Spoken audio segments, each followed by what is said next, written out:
This is TWiT. There is a lot of investigation going into big tech. There's the Department of Justice's lawsuit against Google.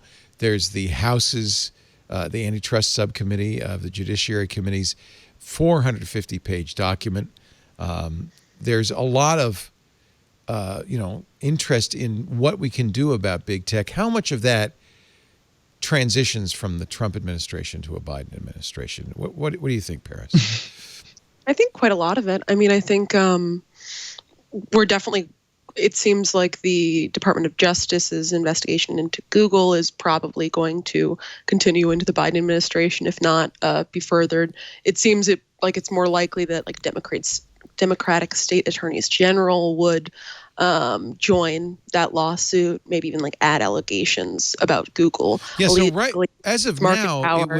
it was really a political. It looked like a political prosecution of Google. Mm-hmm. It was Republican governor or Republican AGs rather joining it, not Democrat, and it really was as formed. It was something William Barr pushed through. In fact, we're hearing reporting that a lot of the staff attorneys at the Department of Justice said, it's too soon. It's too soon.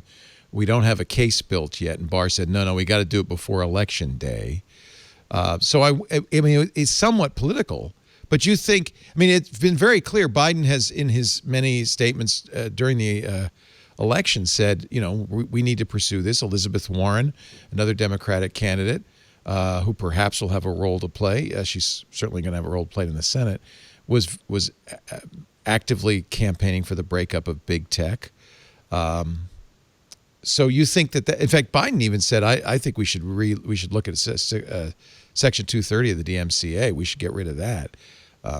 I've been told, Jeff Jarvis says he knows of advisors who've spoken to him about that and said, please no. Please. Maybe that's not what you want to pursue. So maybe his position will change. You don't think it'll be a big change, though, from now till in January 20th? I think that, I mean, we're certainly going to see a change in tone. It depends on honestly whether or not what happens with the Senate, because I know that Democrats were interested in possibly tackling antitrust laws and doing reforms so that maybe they could stop Facebook and Google and other companies from acquiring smaller startups and whatnot, and perhaps pursuing antitrust charges or building a defense based on things like that. But I think certainly I'd hope that some of the inflammatory policymaking or executive orders we've seen kind of around 230 and the rhetoric around that might cool down a bit in a new administration. Hopefully once somebody explains to whoever our president is what Section 230 actually is and what it means and what it does not. Well, yeah, I would agree with that. I do. Jessica Lesson, writing in The Information, says that it's expected the FTC will decide whether to sue Facebook soon. Could even be as soon as this month under a Trump administration. And we've been waiting on antitrust action in Europe on Amazon for a couple months now. And that certainly is not going to change. That's not affected by the U.S. presidential elections.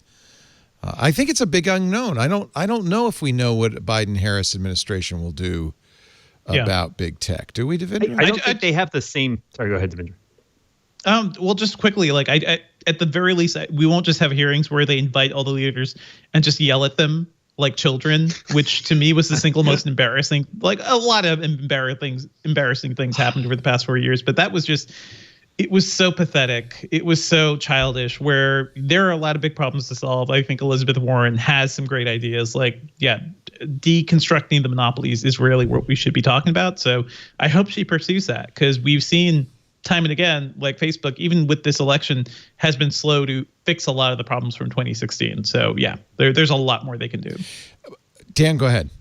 Yeah, I was just thinking, I mean, along the lines of what Devindra is saying, I think that it's clear the concerns that Democrats have with big tech are very different from the concerns that Republicans have with big tech. So with the DOJ investigation going forward, it sure seems like it might be refocused, if anything. I kind of agree with Paris. I don't think it's going to go anywhere, but perhaps if it gets more time to sort of mature and then they're spinning up a different, different DOJ apparatus, it's possible that we'll see stuff that's more focused on the issues that Democrats are concerned about, and which I think are probably the issues you should be concerned about, like Devindra was just saying, not why does Google not like me?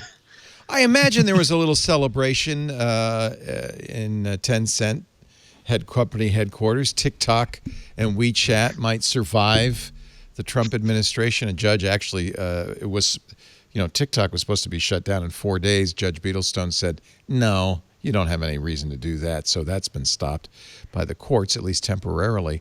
I can't imagine a Biden administration would continue to pursue that. That seems so politically motivated. Mm-hmm. On the other hand, our relationship with China, that's a big part of tech too. Apple's phone sales in China dropped precipitously last quarter. And it's thought that that's had something to do with the anti-China sentiment, the tariffs that the Trump administration leveled against China.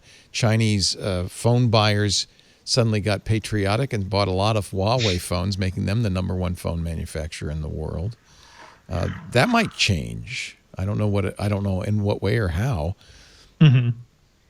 Well, Apple is also, they've been in kind of a bind there for a while, because not only is China a huge market for them, but China is the source of the vast majority of their manufacturing and labor.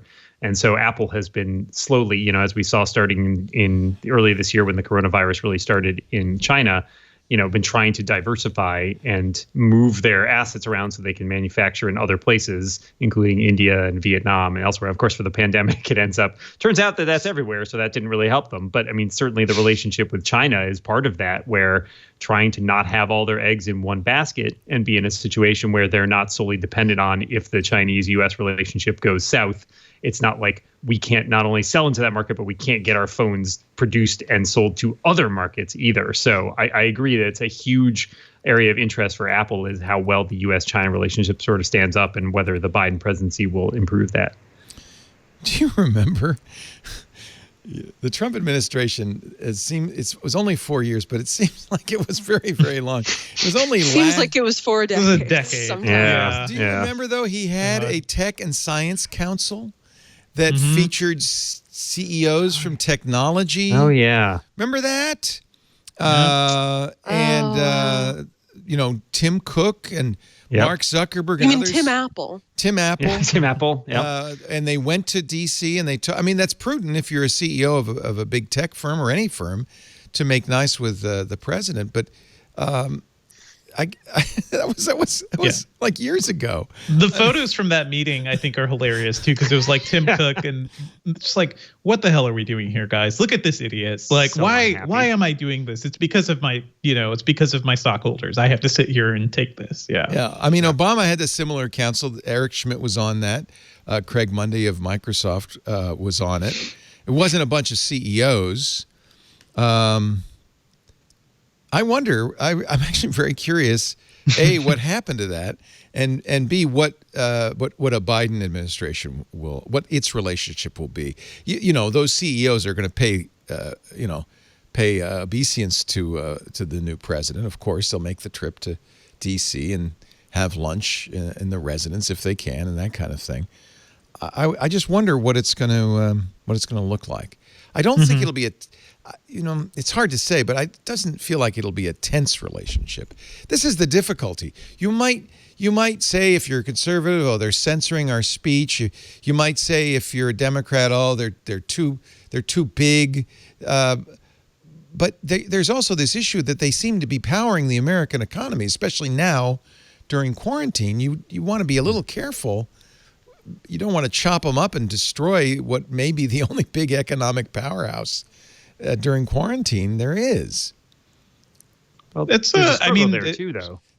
And we should point out there are bigger issues that Biden's going to have to solve. I think that's the main thing. It won't be number one on his list. Yeah, tech will be perfectly fine because we literally have to rebuild the country, fill out the State Department, fix this entire mess. So, yeah. Tech will probably be good for a little while. He will have to name a new FCC, or will likely name a new FCC commissioner.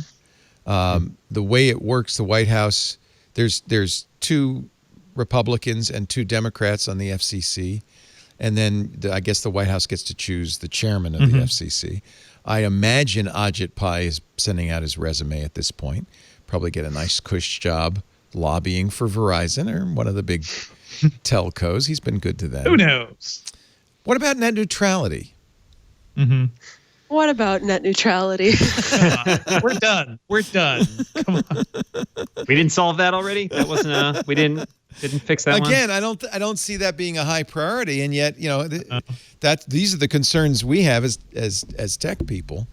Won't it be an interesting time for 4 years or so to not have tech-related issues be the number one news? I remember subject. when we didn't have to talk about politics at all on these shows.